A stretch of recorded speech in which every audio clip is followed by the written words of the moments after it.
femra duhet mbaj rolin e saj dhe pozicionin e saj, qenit e saj një anvis në kuptimin, le të themi, autokton të fjalës anvis, duhet të jetë anvis, domethënë kujdesi për shtëpinë, gatimi, gjërat që normalisht është në natyrën e femrës dhe është normale, domethënë, sepse nganjëherë dëgjojmë edhe kështu që gruaja se ka për detyrë të gatuaj, kemi edhe kështu gjëra që na dalin her mas here.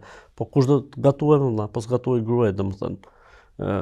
Pa Zoti më i ka ndarë rolet, i ka ndarë pozicionet dhe domethënë madje unë mendoj domethënë që është një moment shumë i rëndësishëm i konsolidimit të jetës familjar dhe jetës bashkëtorë.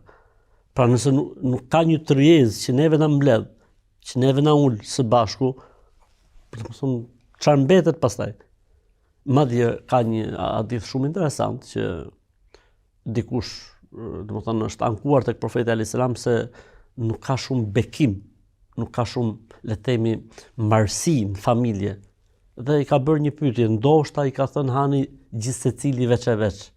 Ndoshta hani gjithë secili veç e veç. Pra me kuptimin, do të ketë një orar, do të ketë një ulje në tryezë familjare, domethënë që i mbledh anëtarët e familjes që shohin fytyrat e njëri tjetrit, që i shërbejnë njëri tjetrit dhe nuk do të jetë situata domethënë gjithë secili funksionon merre se e ke ushqimin atje, nuk funksionon kjo gjë, domethënë nuk është normalitet.